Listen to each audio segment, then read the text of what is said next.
So when y'all are drinking blood, how does that work? Do you put sugar in it? I'm just wondering.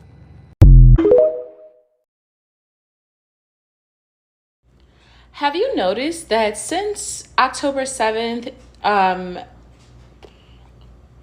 Israel's been eerie quiet, and not the government. I mean, the actual people that live or lived in Israel. I know something you don't know. Well, it turns out, as each day has passed, where the remaining crusaders, the TikTok, Instagram, Facebook, social media crusaders have been on their Zoom, basically telling the truth, doing God's work, fighting a good fight, letting the truth out, that well over 350,000 Israel dual nationalities, or people who held dual nationalities from several different countries, in addition to Israel, have now fled the country. You are correct. Over 350,000 Israeli citizens have fled the country. Now, this was the numbers as of last week.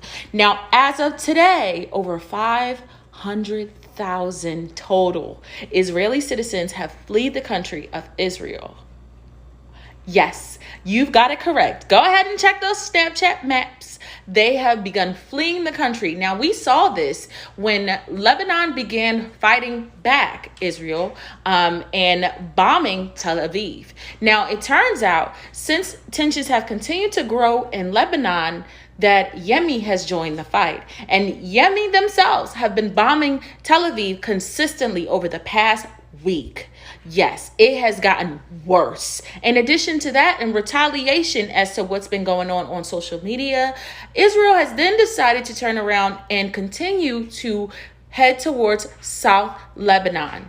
They've been continuously bombing and tormenting the citizens of Lebanon in southern Lebanon, including 2 journalists that they overnight. Unfortunately, as a result of our journalism here on social media and being in direct contact with the journalists that we consider to be our heroes over there in Gaza, it looks like the Israeli army, the IOF, have found a way to track down the journalists in Lebanon that are reporting on the growing tensions between Israel and Lebanon at the southern border. After some of the people were evacuated from southern Lebanon, they were able to track them down and them overnight, as a retaliation and as a scare tactic to send a message basically to the people in Gaza. Now, this seems to be empty threats because, as you know, Israel's on its way to agreeing to a actual ceasefire. Now, I know it sounds a bit presumptuous to think that they're going to strike a deal, but as we speak, they have been working tirelessly over the past 2 days to come up with a deal, because it's getting to the point where several countries have all agreed that Israel is indeed in the wrong, as they are not the original people that belong to the land of Palestine, and that not only are they going to be held accountable for the war crimes that they have created, but they're indeed going to have to leave that country and give that land back to its rightful owners. Yes, you heard it here first. Several countries have been all speaking about how the diplomacy of what's going on in Israel is not right, and how they need to give back that land that they've been occupying. And they've mainly been arguing that the same way that they occupied parts of Gaza and the West Bank that they're doing now is how they've done it in the past. We've literally been saying that this whole time, but that's neither here nor there. We're going to let Allah do his work, okay? So basically, they've been saying that they need to give that land back, and not only do they need to give that land back, but they will be hit with several sanctions. They will be cut off from any and every country form of trading outside of America, because we all know America is going to support. That's her girl. She going to make sure that Israel taken care of. But as a result of that, several countries have also said that if you plan on helping your girl Izzy, we will not be trading with you. And now the walls are closing in and things are getting crazy for Bibi, because not only did he do this, he killed his own citizens. In addition, now let's try and remember, these citizens were citizens of other countries, which basically means that these other countries have a right to be involved in this conflict. Yep, because they have dual nationality, and if they were born in said country, that means that country has the right to speak up on that behalf and speak about what happened on October the 7th when Israel decided to open fire into that crowd at that concert. In addition to that, they have decided that it's either this or that. Either you come up off that, or we gonna come up in there and you gonna have to deal with us. From what we hear, the block is hot and Yemi is on your ass. Okay? Now, don't let us lend some aid to Yemi and Lebanon, because then you gonna see what type of time we on. So basically, Bibi is now starting to understand that the odds are no longer in his favor. Not only that, Joe Biden is starting to understand that he ain't going to be elected back in the office, which is what we already knew. As of right now, Joe Biden's actual votes and his numbers are the lowest that they've been. In fact, they are one of the lowest record pulling numbers for a president trying to rerun in the history of all the presidents. He's made one of those lists. He's at the bottom of that list, record low, as he takes on the name Genocide Joe, because he has earned that name. Now, of course, the Secretary of Defense and the House Speaker have all came to his aid, and they've spoken on whether or not he deserves the name Genocide Joe, and we know what they saying. But I feel as though he's earned that name, because you're the leader of the free country, and the United States is at the center of 8 different genocides going on at one time, baby. It's definitely giving Genocide Joe. You've earned that name. You may not have been the one to start that, but how about we found out that the only way that Israel was able to advance all the way up until today was because there were laws put in place protecting Israel back in 1988. Now, who was a high-ranking lawyer back in 1988? Who was a high-ranking lawyer back in 1988 in the United States of America that could have come up with said laws and then pushed them and forced them all the way up to the tippy top?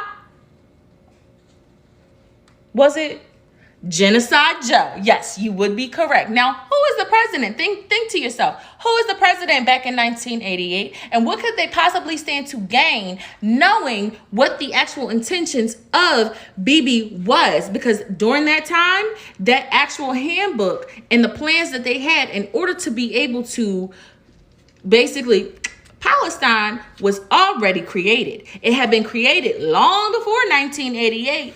That's why whenever you see any amendments to the actual document, it's amended with each president term every 4 years.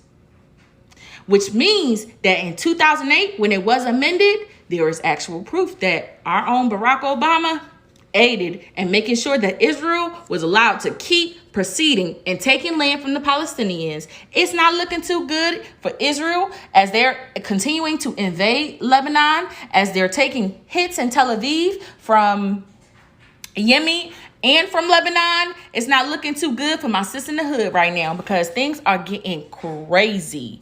But what are y'all thoughts? Let me know down below. All those of you with gowns and caps, we're going to go straight to that gate and we're going to deposit these because they are nothing to us.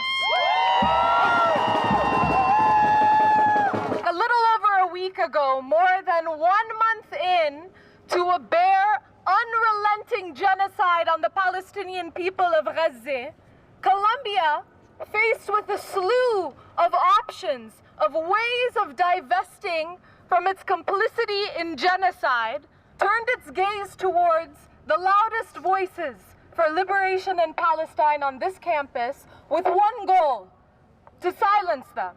Now, I say that I'm a proud alum because I situate myself in a lineage of courageous organizers who have fought for freedom in Palestine and the world over for many generations. You are in a lineage of student organizers who just won't quit.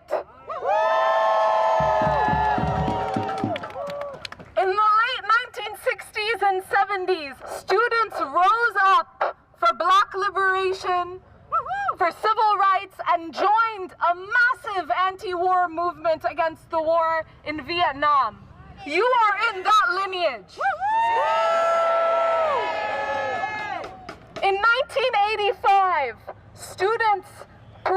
protesting for full divestment from South African apartheid embarked on a 15-day hunger strike and chained themselves to the floors of Hamilton Hall, then the main administrative building.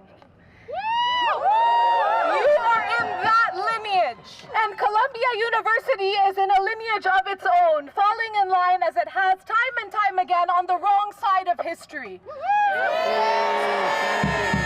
You know what they did in 1985 to the students who were protesting South African apartheid? They sought a court order to have them forcibly removed, threatened them with suspension and expulsion. And then they waited another 6 years to fully divest their funds from South African apartheid. After the US policy had fully shifted course, one of the last in the global order to do so. That is Columbia's legacy. Stand on the right side of history. Stand with your students. Stand with Palestine. Until then, we give back our caps and gowns because we will not engage in any form of meaningful or otherwise collaboration and support of this institution. And so I ask all of you here, with your caps and gowns, raise them high in the air so they can see you. High in the air. All those of you with gowns and caps, we're going to go straight to that gate and we're going to deposit these because they are nothing to us. And I want you to, as we do this, to chant 2 words so that our administrators in the farthest corners of these office buildings can hear us. You can suspend SJP and JVP, but Palestine lives. Palestine lives. Palestine lives. Palestine lives.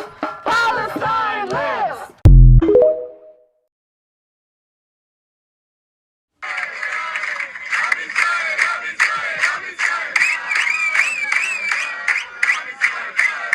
What you just saw was a snippet of a video that was reportedly of Zionists flying to so-called Israel. They're flying over to assist Israeli occupational forces as they continue their genocide in the Gaza Strip. It's a really unsettling video, in large part because they're so enthusiastic to join in, but it's really worth analyzing for a number of reasons. For starters, it really does show the real dynamic of what is going on in Palestine, right? As Zionists around the world are able to fly freely into so-called Israel, Palestinians in the Gaza Strip are being penned into a concentration camp.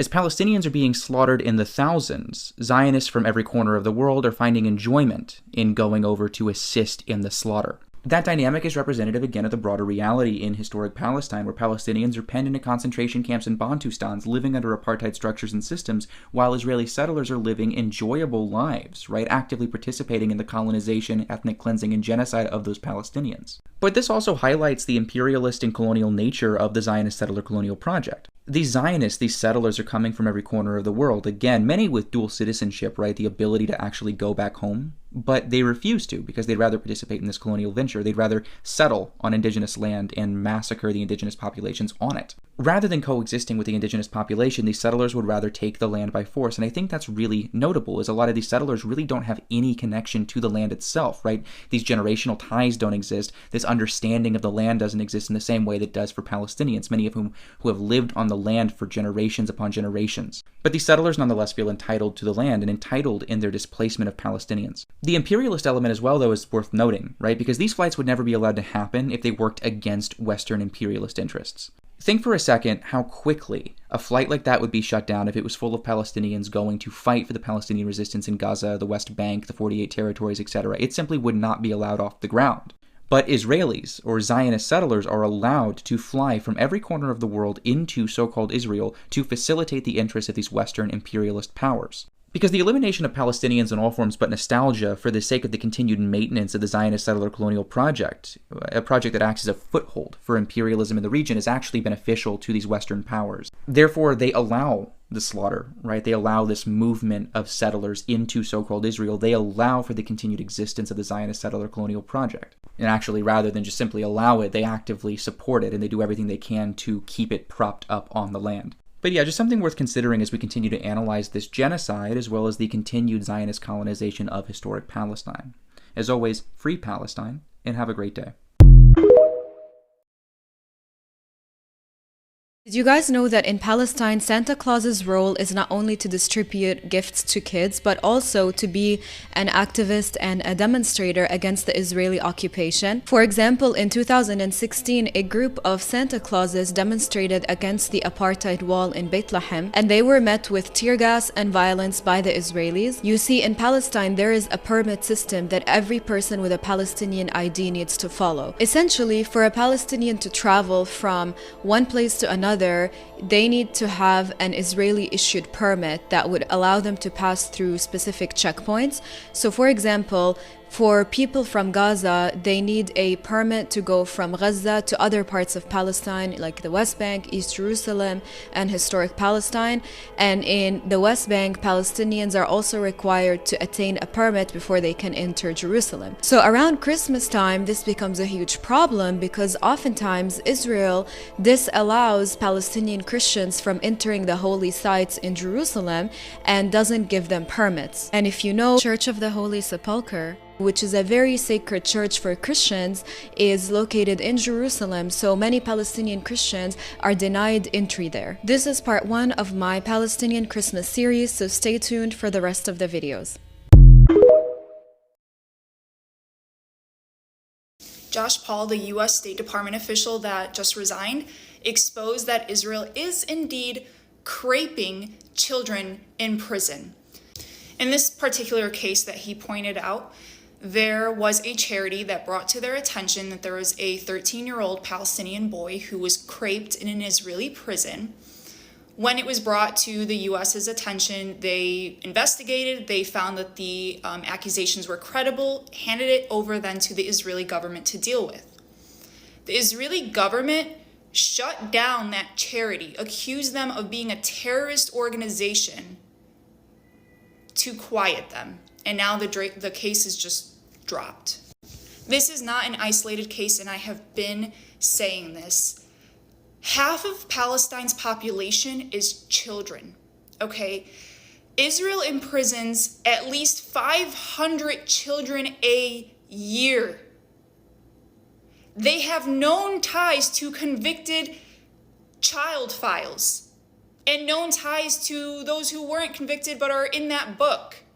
We're talking about people who are so evil and vile that they will stand up in front of the entire world, in front of billions of people, and murder, exterminate tens of thousands of people, thousands of children, imprison and torture hundreds of children, thousands over the years, who, by the way, make prisoners who die serve out their full sentence in a refrigerator.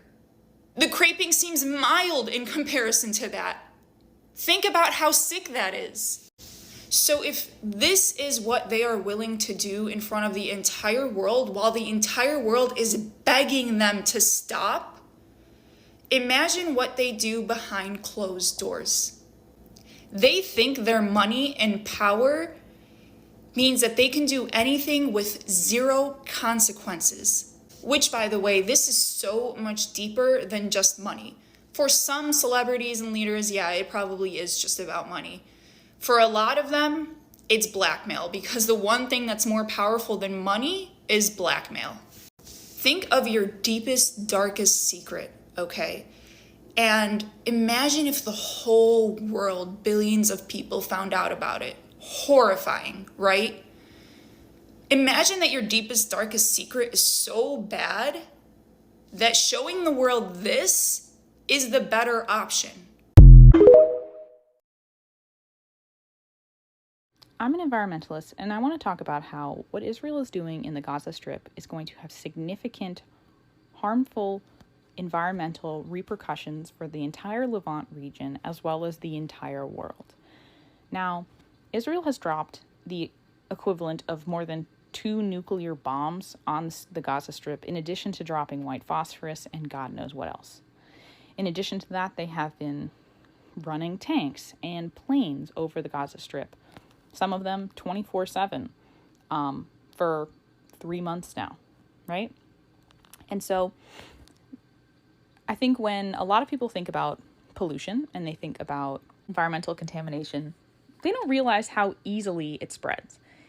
In the United States, I live in the DC metro region, and we sometimes get the effects of things that happen in Ohio over here. There are places in the Midwest that have felt the effects of the California forest fires. I mean, even all the way over here, you can sometimes see, like when there is a lot of fires out in the American West, there's a haze that descends over here, because pollution doesn't care about political boundaries. And so what Israel is dropping on the Gaza Strip will inevitably have significant, huge health effects on Israeli citizens, anyone living in the state of Israel, anyone living in Egypt, and just like the entire Levant region, because wind currents are going to take a lot of that pollution, a lot of that particulate matter, the carcinogens in the air, the white phosphorus, anything else that's been released, and it is going to blow it across the entire region.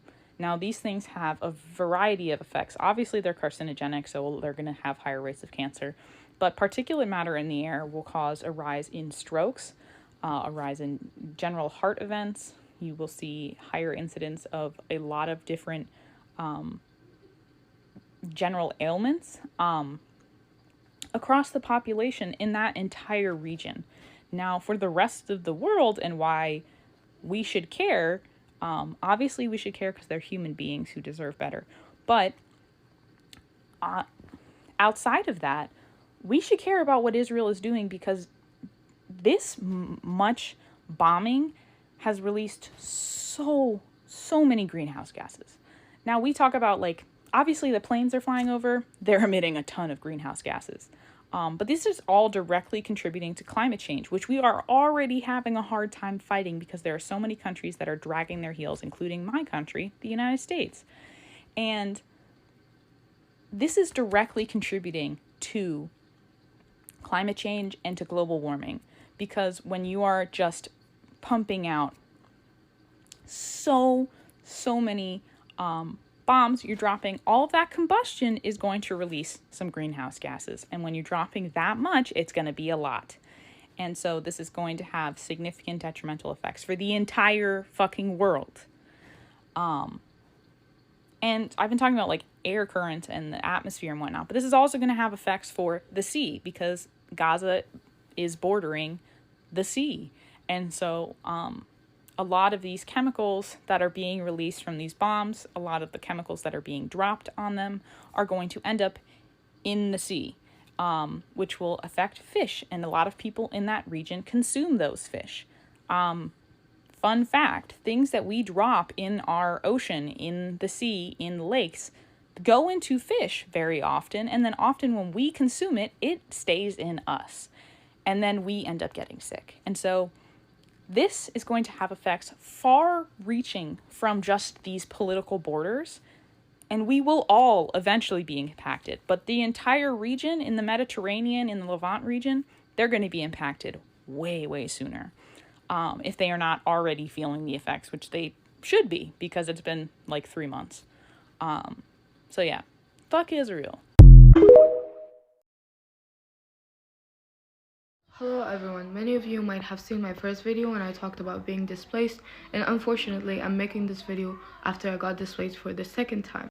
Making this video could put me into direct danger, but I do not care because I'm this desperate. I'm desperate for the world to know the crisis we're going through right now.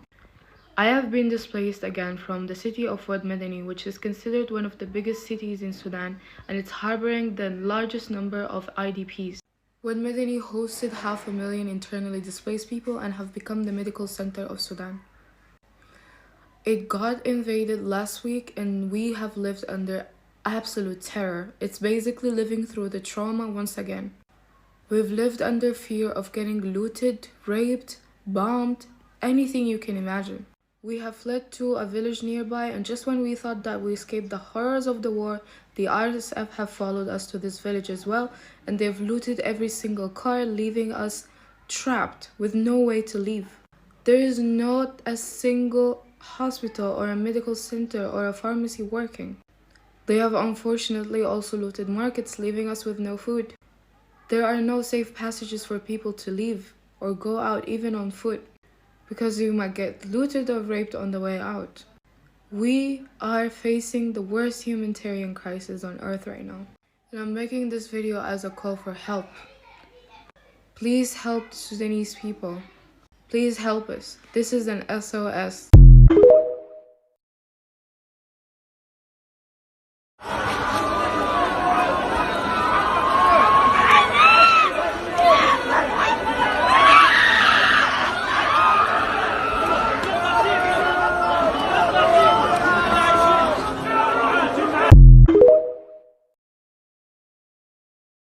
My beautiful people, let's talk about what's going on in my home country, Sudan. Issues that has arisen in Sudan has caused it to be called the silent genocide. Over 4.3 million people have been displaced, including all of my family members. The situation is heartbreaking on all fronts, especially for our children who are battling disease like malaria, measles, and malnutrition. But global attention is slipping away from Sudan.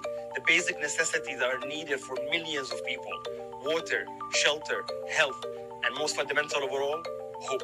Please stand with us. Here's how it started.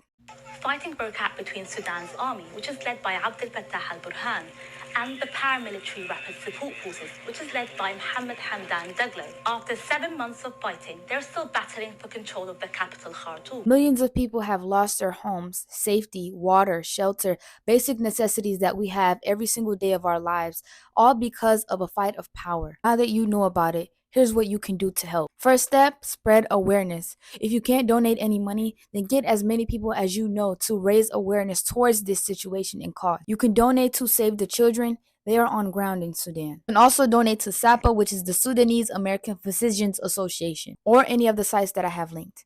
Guys, now that you know, share this video to a family member or a friend and help raise awareness to what's going on in my home country, Sudan. Let's work together to free the oppressed. Listen, Israel's days are numbered. Mark my fucking words, okay? Mark my words. I can't curse. My mom's on here. The Israeli hostages were released. Released from Hamas. Hamas released these hostages in exchange for Israel releasing Palestinian hostages. And you know what's interesting? There were Israeli hostages sending Hamas thank you letters. Sending them thank you letters. They were smiling at the Hamas soldiers. And giving them high fives and shaking their hands and greeting them goodbye. Listen, whoever's working in the Israel PR team, whoever's working in that marketing department, you better move. You better shake and tremble. Y'all better pay someone quick. Pay some celebrity. Pay someone to cover this up. Because we've been playing Ring Around the Rosie. You've been asking everyone to stand up, but we all sat down. Mark your days. Mark your days. Mark them. Mark them.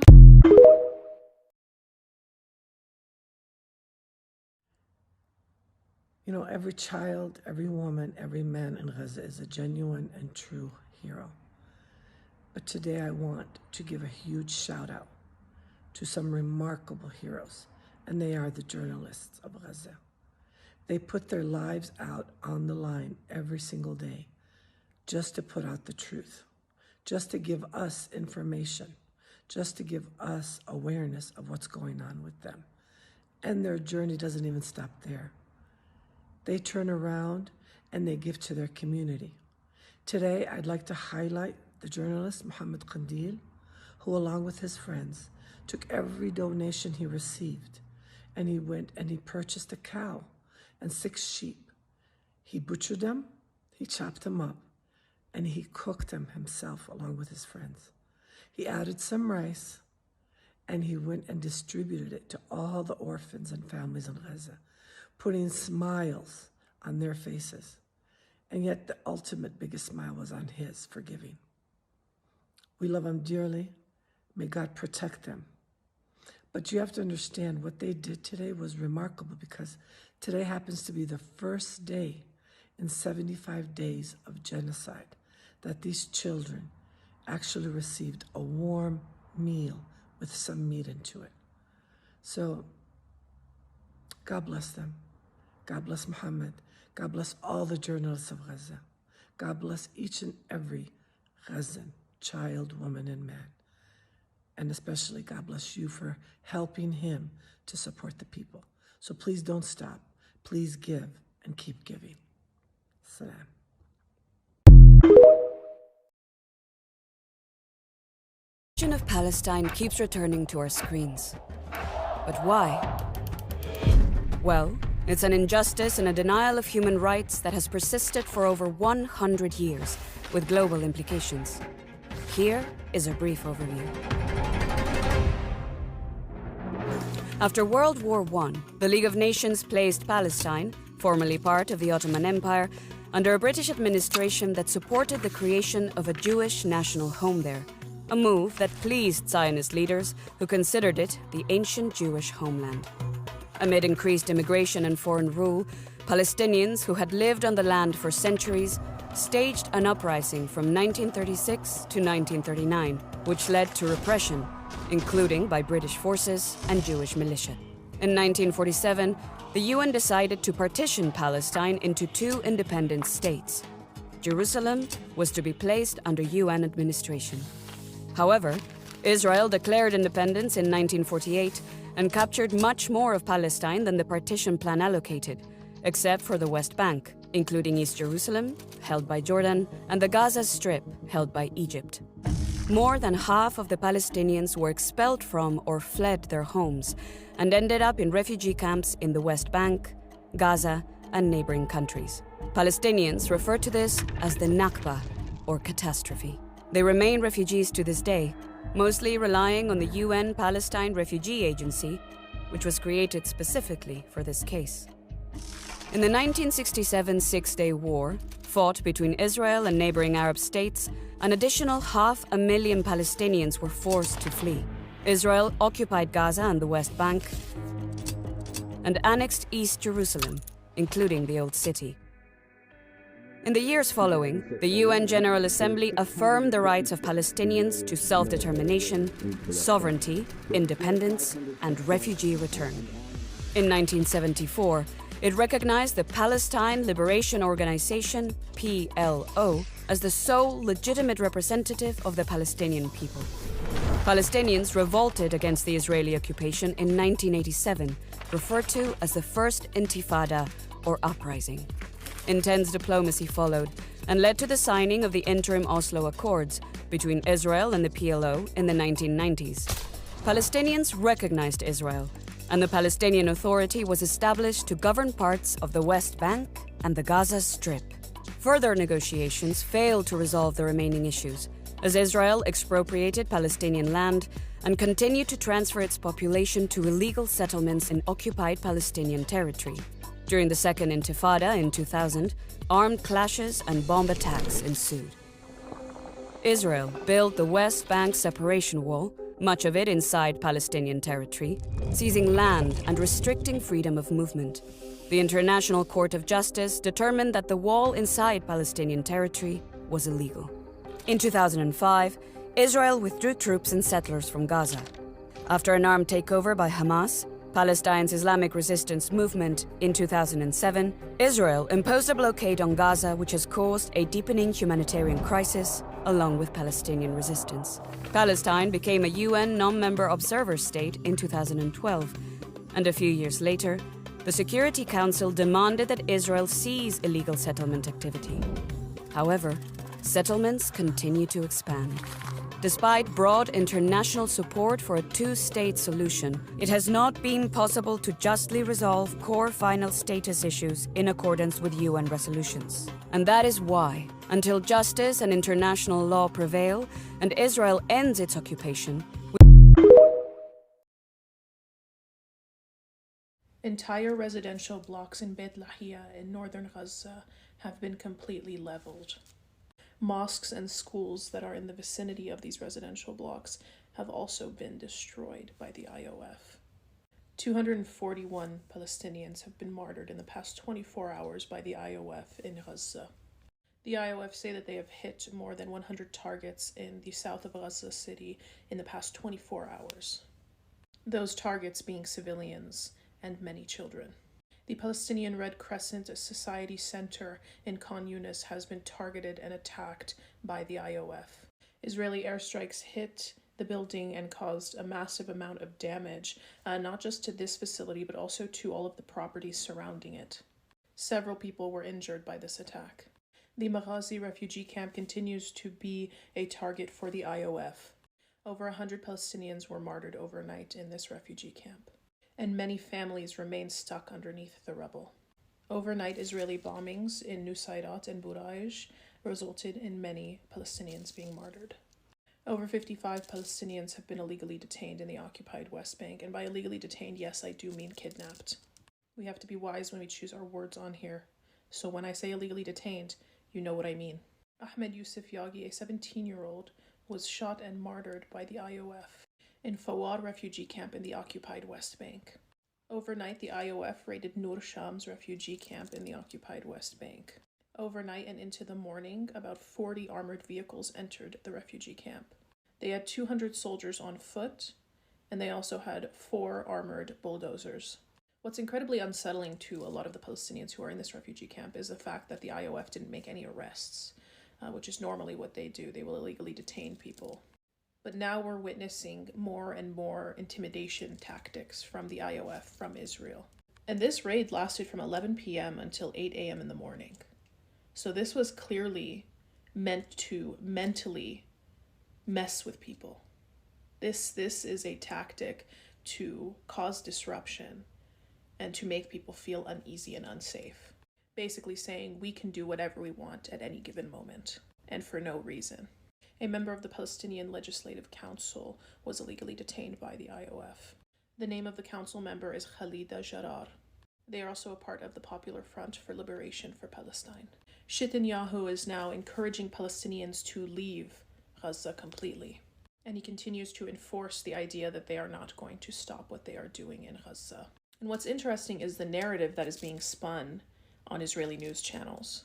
This idea that Hamas is unwilling to agree to anything, and therefore Israel is now forced to put more pressure and intensify their attacks on Gaza, which we all know is bullshit, because Hamas already said, if you guys stop the violence and we do an exchange, we're open to it. That's what we want. So let's make it happen. And it's Israel that continues to say no, because they want to justify the continued violence. And so they go onto their own news channels and they spew bullshit. And they continue to call the hostage exchange and the permanent ceasefire that Hamas has put forward as a solution unrealistic demands. That's the way that Israel is describing it. It's clear that Israel has abandoned the hostages, not only by killing hostages themselves, but also by refusing a deal that could save them, and then framing it in a way where they're the good guys, of course. And then, of course, we have the dumbass defense minister of Israel, Gallant, spewing more shit out of his mouth. He claims that Israel is fighting a war on several fronts, including Gaza, Lebanon, Syria, Yemen, and Iran, saying that if anybody else tries to step in, have any intervention, that they will also make them an enemy. This is the conclusion that I have come to. Israel is putting in all that they have right now. They are expending every bit of energy that they have, money, weapons. They're going full force. But the thing about it is, these so-called enemies of theirs, they haven't even started. This is just scratching the surface of what these groups are capable of, that Israel is trying to start shit with. They are losing on many fronts. The only things that they are capable of doing are killing civilians and killing children. But as for actually taking down these enemies, they're about to start a war that they can't finish. When's the last time Israel or America actually won a war? Keep your eyes open and continue sharing information. From the river to the sea, Palestine will be free. Besties, you already know this is important, so stop scrolling.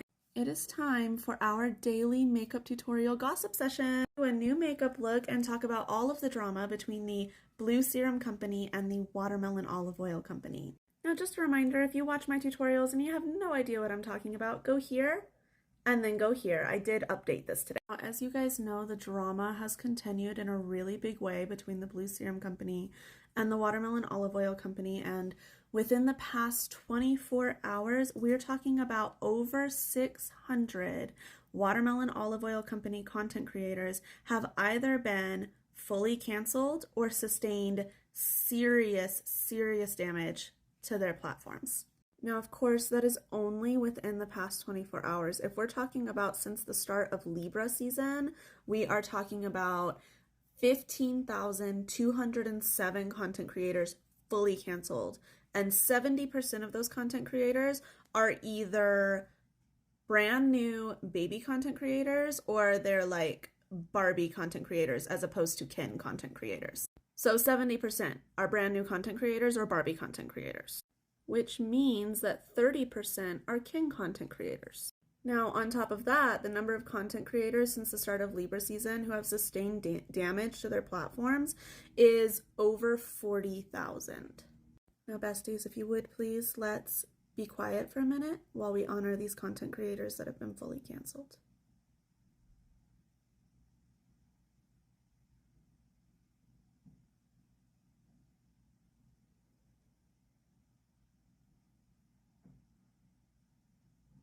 Thank you, besties. I really think that it's important that we continue to do that. Now, as I mentioned in yesterday's update, the Blue Serum Company is trying to make the Watermelon Olive Oil Company content creators pack up shop and head out and go over to the should we call it the Pyramid Company, the Pharaoh Company?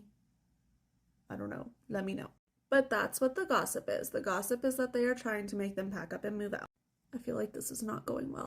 But yeah, one of my absolute favorite Watermelon Olive Oil content creators who's literally in the Watermelon Olive Oil Company right now. And I think it's chill to say her name here, but do we all follow Bisan? But yeah, she is hands down my absolute favorite content creator. I personally feel like she deserves full-on influencer status. She should be in a private jet somewhere. But if you besties love her and you haven't seen her latest post, go look at it. And actually, besties, this is kind of a left turn here, but in light of that post and in light of all of Bisan's most awesome content, I kind of wanted to humbly make a motion to the internet. So you know how long ago in the days of yore, when many of you were very young, the founders of internet culture gave a certain Beyonce the keys to the internet? And ever since, the internet has been referred to as Beyonce's internet. And some are starting to call it Blue Ivy's internet because she's inheriting it from her mother. Well, I don't know if y'all are aware, but Beyonce has been real quiet on all of this drama. So in light of that, I would just like to humbly make a motion to the internet as a whole that we take the keys to the internet back and we give them to Bisan. And from henceforth and evermore, we refer to the internet as Bisan's internet. And then 20 years from now, when some sweet summer child asks us, why do we call it Bisan's internet? We can tell the story of Bisan and how she earned the keys to the internet. And it is my prayer that at that time, Bisan will be a beautiful, not exactly a little old lady, but a little middle-aged lady who will get to laugh about it and pass off the keys to her children. But anyways, back to the updates, besties. Sorry, that was a bit of a palate cleanser, but I'm also serious. So the Blue Serum Company, both their moderators and their content creators are completely stepping up drama in the Western branch of the Watermelon Olive Oil Company. So earlier this week, there was a Watermelon Olive Oil content creator who was doing mommy blog content, expecting a baby. And this content creator was taking her two baby content creators to school, and a Blue Serum Company content creator came up and fully canceled her. And things like that are happening all over in the Western branch of the Watermelon Olive Oil Company. And I literally don't even know what else to say about that. But yeah, when we're talking about the global skincare market, the CEO of the Tricolor Big Box store is getting freaked out because they're choosing a new CEO next year and everybody's telling him they're not going to pick you again. So it sounds to me like they're trying to save face a little bit because apparently they've been talking with the Blue Serum CEO and telling him and it doesn't sound like they're telling him there's going to be consequences or anything, but they're basically telling him you need to be more careful. Literally, they said more careful And like when he's doing stuff in the watermelon olive oil company, he needs to be like more careful of like watermelon olive oil content creators. And the CEO of the like big tricolor big box store like also said that they would be like preventing some of the Blue Serum content creators who like cause drama in the Western branch from like coming to the tricolor big box store. So yeah, I personally think that he's just like trying to look cute for when they pick another CEO, but like we're not fooled. You don't look cute. Like you're still giving merch to the Blue Serum company. And also, literally, content creators inside of the Blue Serum company are like not happy with their CEO. But the thing is, they're not like not happy with him because he's giving total like bad mustache energy. They're not happy with him because he's like not getting back the content creators that were stolen. And instead of like focusing on the objective, he is like pursuing a weird little vendetta. And that is totally not one of the leadership qualities that I learned about in Girl Scouts. But anyways, besties, that's it from me. This is the completed look. I think it would be a really lovely holiday look. Obviously, it needs the burgundy hijab or a burgundy scarf or something to go with it. And if you don't have that, then do like some red lipstick, okay? I love you, besties. Have a beautiful day.